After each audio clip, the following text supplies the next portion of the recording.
Mga kaibigan, mga kalods, dumating po nga yung manghuhuli, no.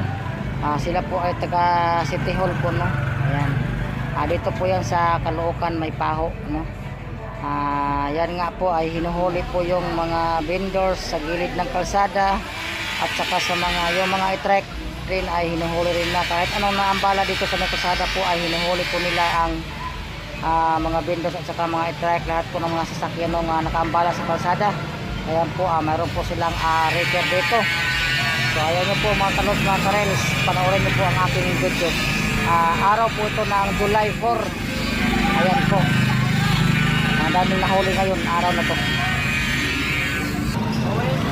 So ayan po mga kalods, na-record na po ang isang malaking truck, no.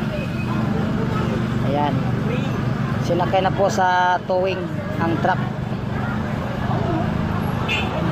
Ayan po, pati yung mga